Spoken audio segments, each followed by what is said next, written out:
La Coordinación de Difusión Cultural de la Universidad Nacional Autónoma de México y la Dirección de Danza, a través de la Cátedra Extraordinaria Gloria Contreras en Danza y sus vínculos interdisciplinarios, presentan ¡El patriarcado es un juez! Cuerpas que danzan, mujeres previniendo la violencia en el entorno dancístico. Muy buen día, bienvenidas y bienvenidos al tercer capítulo del podcast Cuerpas que danzan, mujeres previniendo la violencia en el entorno dancístico. Mi nombre es Vana Siriani y el programa de hoy gira en torno a los roles y estereotipos de género en el repertorio tradicional de la danza clásica. Los ballets, que durante décadas han conformado el repertorio clásico tradicional, son obras que en la búsqueda de mantener viva una tradición apenas han cambiado, tanto en su coreografía como en los elementos escénicos o la manera de presentarse. Por eso, estos ballets a veces arrastran visiones del mundo en absoluto cuestionadas en su época, pero que en este siglo pueden, cuando menos, generarnos preguntas en cuanto a los roles de género, la heteronorma y los estereotipos étnicos o raciales. Consideramos que uno de los puntos de diálogo más interesantes de la intersección entre feminismo y danza, especialmente danza clásica, es preguntarse justamente qué lugar ocupa la tradición en el ballet y hasta qué punto se ha problematizado y por qué. Por eso nos complace tener como invitada en el programa de hoy a Jacqueline López para seguir pensando este tema. Ella es egresada de la Escuela Nacional de Danza Clásica y Contemporánea de Limba y fue bailarina de la Compañía Nacional de Danza entre 1993 y 2011, alcanzando la categoría de primera solista. Ha interpretado roles principales en ballets como Don Quijote, El Cascanueces, El Lago de los Cisnes, Coppelia, La Bayadera, entre otros, así como los Pas de Corsario, Diana y Acción, Las Flamas de París, etc. Ha colaborado con coreógrafos y grupos de danza contemporánea como James Kelly, Oscar Rubalcaba, Magdalena Brezzo, Alicia Sánchez y las compañías como Ballet Lorraine del Reino Unido, New Chamber Ballet New York, entre otros. Actualmente, Jacqueline es regisseur de la Compañía Nacional de Danza. Bienvenida, Jackie, a este programa y muchas gracias por aceptar la invitación. Hola, muchas gracias por la invitación y encantada de poder estar aquí en el programa. Bueno, pues me gustaría comenzar esta charla preguntándote por tus inicios dentro del ballet y específicamente cómo fue tu primer contacto con el repertorio clásico tradicional como tal y cómo te relacionaste en ese momento con las tramas y los personajes. ¿Cuáles fueron tus primeras impresiones? Mira, mi primer encuentro con el ballet fue en la escuela, primero estuve con Amalia Hernández en un grupo que tenía ballet, que daban ballet folclore, pero estuve 2 años, pero ya profesionalmente fue con la Escuela Nacional, y ahí en la Escuela Nacional fue donde fue mi primer encuentro con el repertorio clásico tradicional, porque se sigue teniendo una clase de repertorio donde te enseñan, depende del grado en el que estás bailando, diferentes o solos o danzas grupales de diferentes ballets tradicionales. Ahí fue la primera vez que yo los conocí. Sí creo que en ese entonces me iba mucho por el movimiento.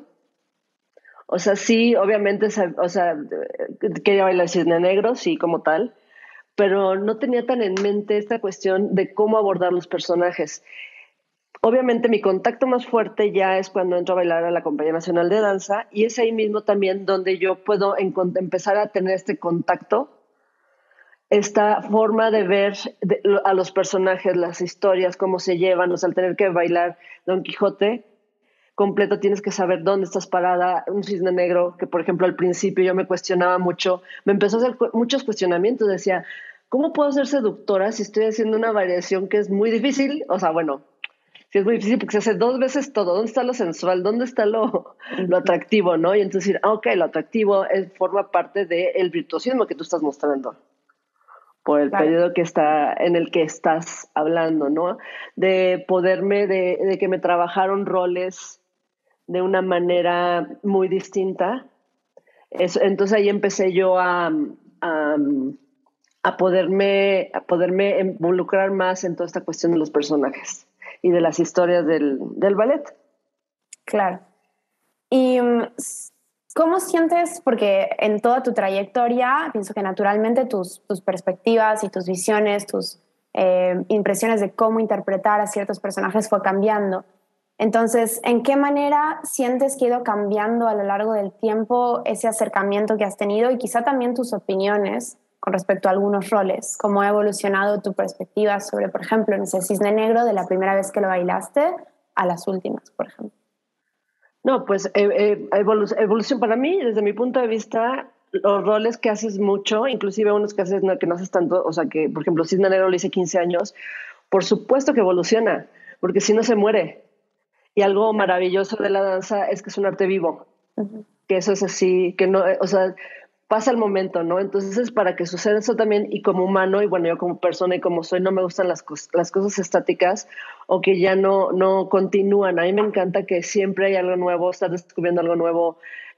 Soy muy curiosa. Entonces, mi personaje de Cisne Negro lo fui creciendo conforme pasó el tiempo. Al principio, pues lo buscaba desde algún lugar más cercano a mi edad.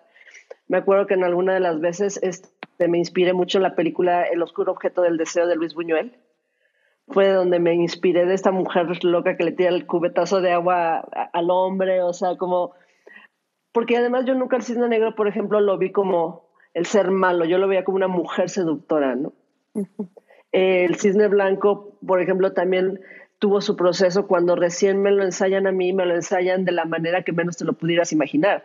Porque si me hubieran dicho, es una princesa frágil y que viene el príncipe, no hubiera tocado con mi forma de ser, con mi personalidad. Entonces me llevaron por otro camino, que eso se me hizo sumamente importante y mágico porque me enseñó mucho, y a llevar a esos resultados que se buscaban. Conforme fue pasando el tiempo, empecé a encontrar otra parte, una mujer más frágil, una cuestión mucho más de un amor, porque obviamente vas amando, te van rompiendo el corazón, claro. Vas creciendo, vas haciendo como muchas cosas que te van nutriendo como persona, vas leyendo, vas viendo pinturas, vas viendo películas.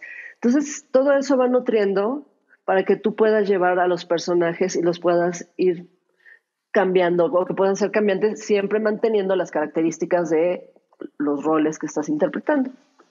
Claro, claro, como apropiarte de ellos sin que dejen de ser pues el personaje, ¿no?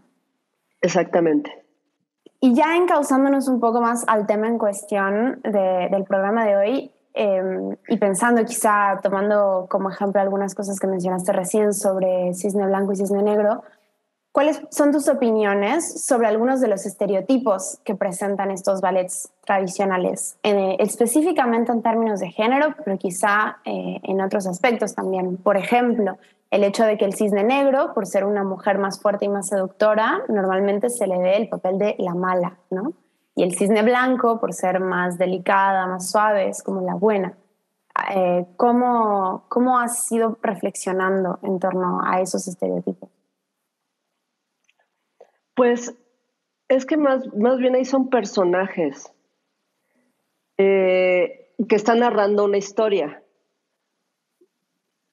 Quizá por suerte, más bien yo iría por acá, por la tradición ha cambiado y las tradiciones están cambiando y eso permite que no solo la gente que estaba, digamos, hecha para bailar ciertos roles lo pueda bailar.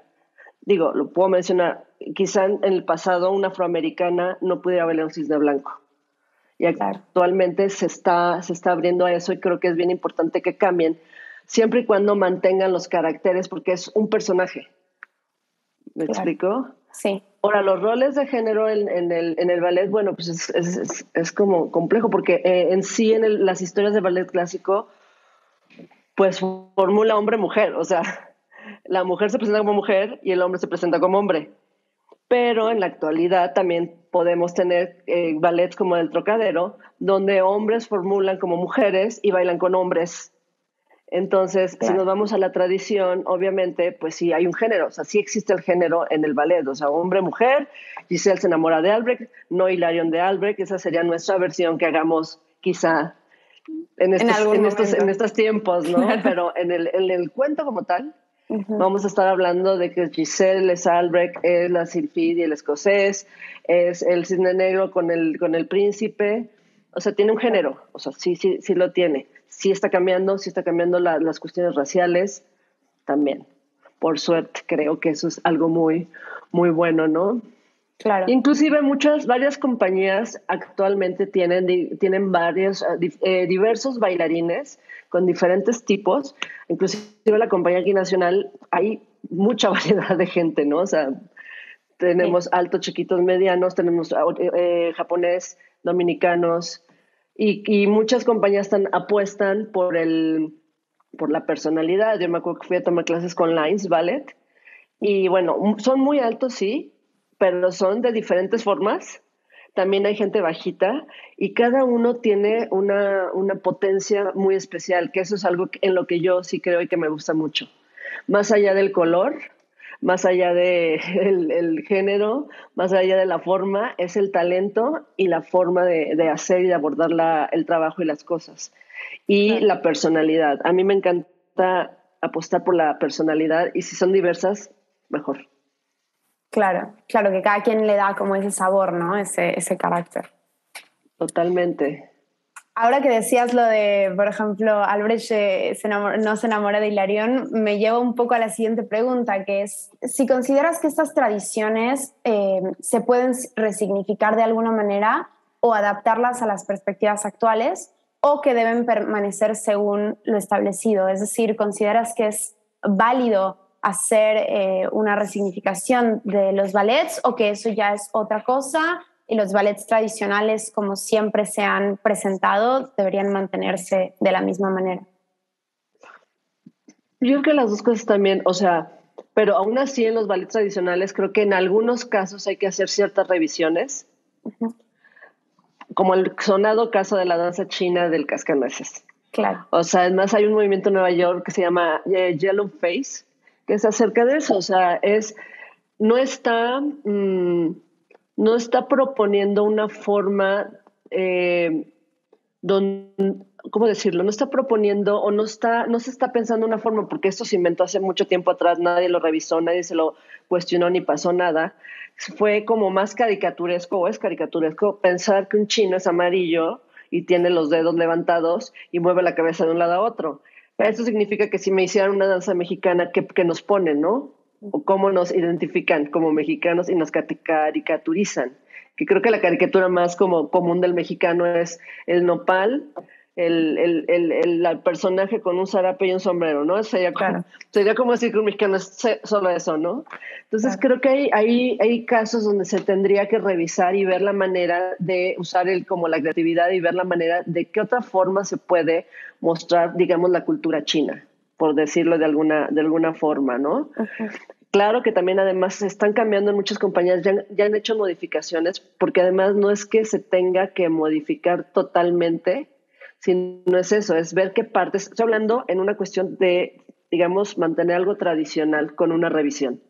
Claro. O sea, mantener el cascanueces como tal, nada más que modificar la danza china, quizá checar la danza árabe, por ejemplo, si está la danza del moro, ya no hay maquillaje oscuro, esa es una modificación. Si es blanco el bailarín, es el moro, ya no hay que maquillarse, ¿no? Entonces creo que esas son como ajustes que en algunos ballets se pueden hacer. Ahora una reinterpretación pues también es válida.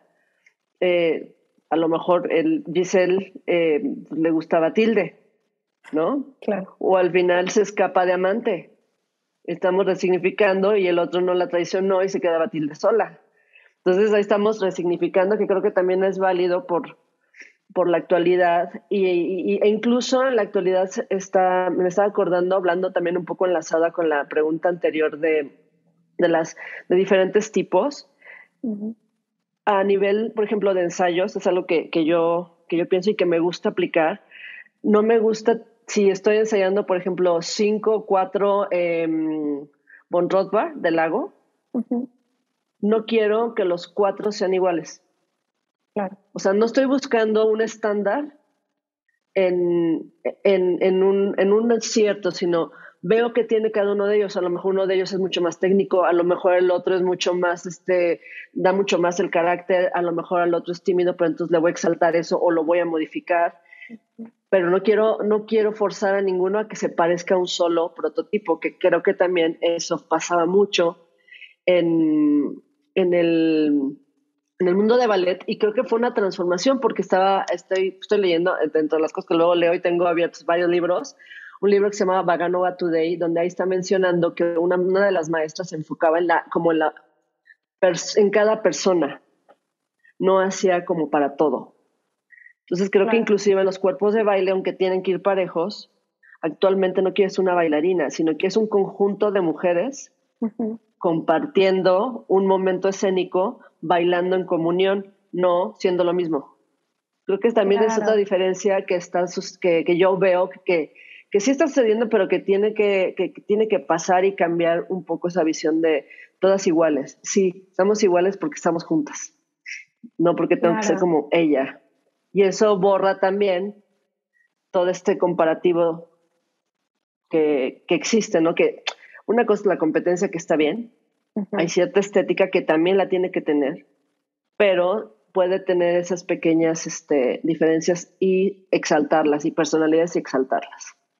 Claro, eso que dices me parece súper interesante porque en los dos programas anteriores, con las mujeres con las que hablé, en algún momento siempre surgía ese tema, ¿no? De la comparación entre la competitividad entre mujeres que se exalta o que se valida desde el patriarcado, digamos, y también esa competitividad, cómo se refleja dentro del mundo del ballet también, ¿no? El típico estar mirando siempre a tu compañera y estar como, no tanto en una competencia sana, sino en una competencia un poco como tóxica, ¿no? Entonces me parece como muy interesante pensar ese cambio de no estar mirando a la de al lado, sino estar mirando quizá todas juntas en una misma dirección, ¿no? Como trabajando más en equipo y que la unidad venga de ahí, ¿no? Claro, es que esto no solo pasa en el ballet, pasa en la vida. Claro. O sea, la misma mujer se pone, a que no me maten, pero la misma mujer se pone en ciertas cosas que no debería, ¿sabes? En lugar de estar ahí juntas, hay veces que se ponen esas competencias, tengo que ser el microblading en mi ceja, y entonces ahora la pestaña postiza. Digo que está bien, no la critico y cada quien puede hacer lo que quiere como quiere, pero si es algo que te nace, si es algo que tienes que hacer por una mirada, pues no, es distinto, ¿no? Creo. Claro, sí, incluso porque muchas veces siempre decimos, ¿no? El feminismo es el derecho de elegir, pero muchas veces nuestras propias elecciones obviamente también están influenciadas por un entorno, por unos mandatos, por unas opiniones, ¿no? Entonces, bueno, es balancear eso, ¿no? Hasta qué punto estamos decidiendo y hasta qué punto no tanto, ¿no? Claro, y cosas que inclusive ya traemos del pasado, ni siquiera de cuando nacimos. O sea, ya venimos de... Y obviamente esto tiene todo un proceso, lo mismo del tema que estamos hablando, tiene un proceso, quizá en algún momento una polarización hasta que encuentre un equilibrio, porque también yo tampoco estoy a favor de las cuestiones polarizadas, ¿no? Que se pueden dar en los de todos temas, donde se requieren cambios, ¿no?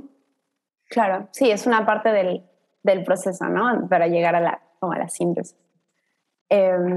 Y bueno, un poco para ir cerrando este tema, mi última pregunta va orientada a si consideras que si los ballets actuales, en términos de los creados en este siglo, pienso, por ejemplo, en el montaje que se hizo hace un poco tiempo en la compañía de Rey y Rey, que presenta una historia de amor homosexual, por ejemplo, si ese tipo de ballets tienen un deber de resignificar el lugar de la danza clásica o el que ha tenido como preservador estereotipos y roles, o consideras que es un cambio que se va a ir dando naturalmente. Es decir, a la hora de crear coreografía en el siglo XXI, ¿es algo que deberíamos tener presente o es algo que simplemente va a ir ocurriendo, como estas resignificaciones o estos ballets con perspectivas nuevas, etcétera?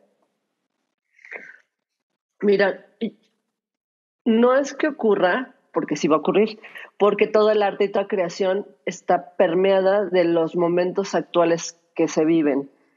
Claro. Simplemente hay danza pandémica, temas pandémicos, o sea, no quiere decir que hables del COVID, sino ve la cantidad de piezas que se hicieron en la pandemia, post-pandemia o inclusive ahorita, y tiene que ver con estados de ánimo, tiene que ver, o sea, son temas que existen ahí porque está permeado por lo que está pasando en la actualidad, o sea, en el momento.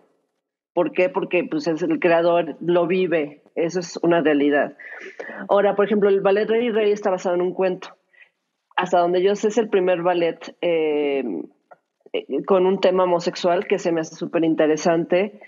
No sé si resignifiquen los clásicos, pero es una nueva forma de presentar ballet dentro de un cuento, más bien con una temática distinta a las que usualmente se hacen. Y lo que me dices acerca de los roles y estas cuestiones, desde que empieza con Marie Camargo, que antes solo los varones hacían su tour de force, o sea, si venimos hablando de roles de género, al principio solo los hombres bailaban, después se introducen las mujeres, luego las mujeres no podían hacer los pasos virtuosos de los hombres, hasta Marie Camargo, que inclusive corta su falda.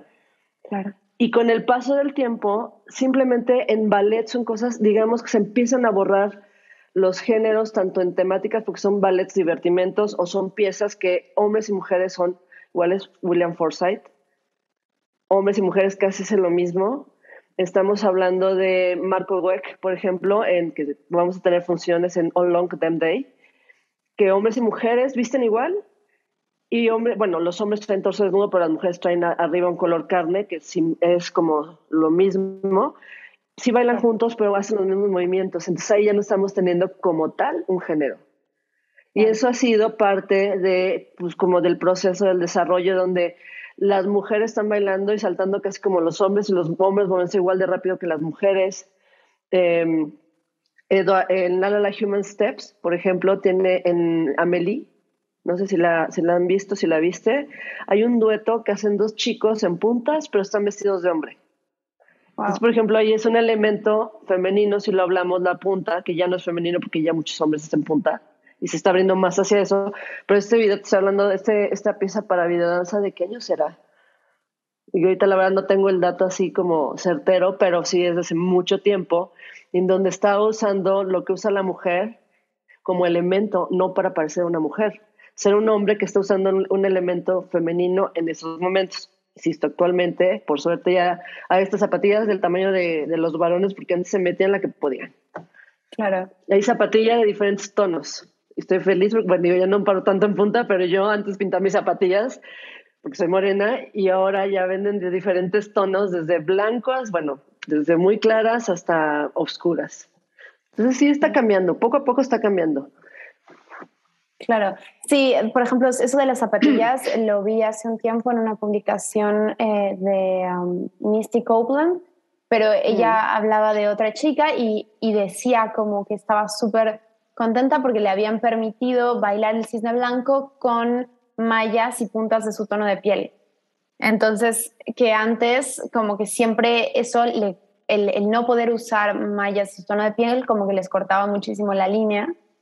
Y entonces decía como que era un gran avance poder usar solo el tutú blanco, pero las mallas como de su tono, ¿no? Era como todo un avance.